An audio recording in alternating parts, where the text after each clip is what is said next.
याद करते हैं भारत को हम,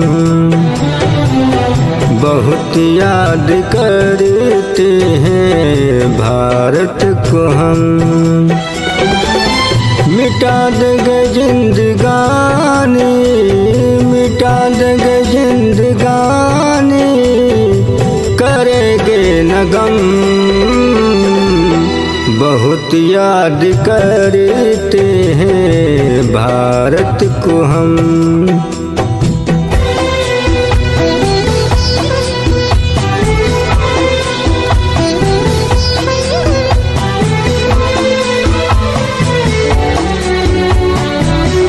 वतन तो है हमसे प्राणों से प्यारा,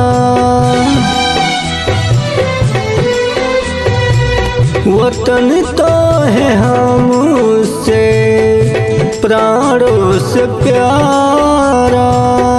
लहरेगा सदा तिरंगा हमारा, शहीदों तुम्हें नहीं, शहीदों तुम्हें नहीं भूलेंगे हम, बहुत याद करते हैं भारत को हम, बहुत याद करते हैं भारत को हम। मिटा देंगे जिंदगानी, मिटा देंगे जिंदगानी, करेंगे न गम, बहुत याद करते हैं भारत को हम, बहुत याद करते हैं भारत को हम।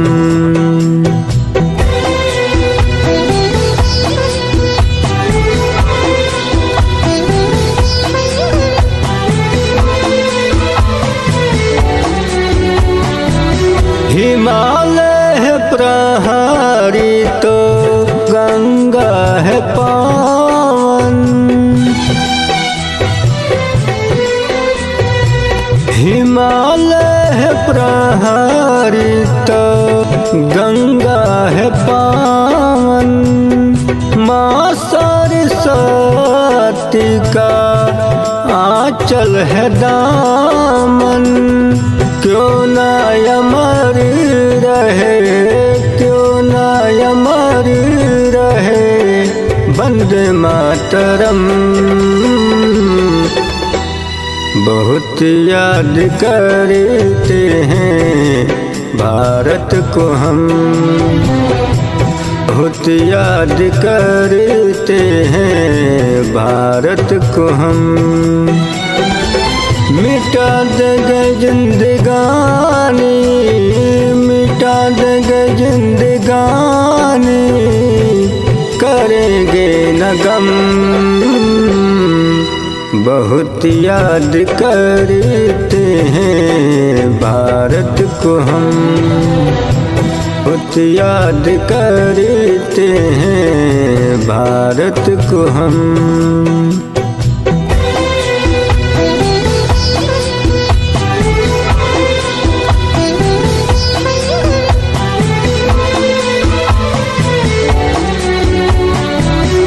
जिला है गाजीपुर बरेसर थाना,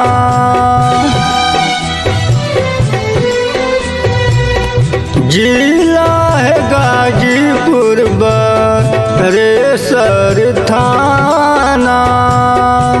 ग्राम मनोरथपुरिया लावलपुर खाना।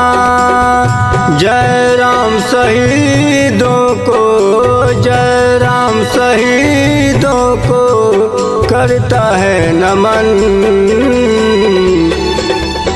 बहुत याद करते हैं भारत को हम, बहुत याद करते हैं भारत को हम।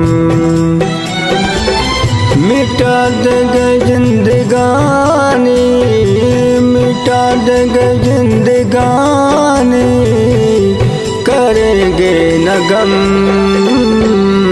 बहुत याद करते हैं भारत को हम, बहुत याद करते हैं भारत को हम।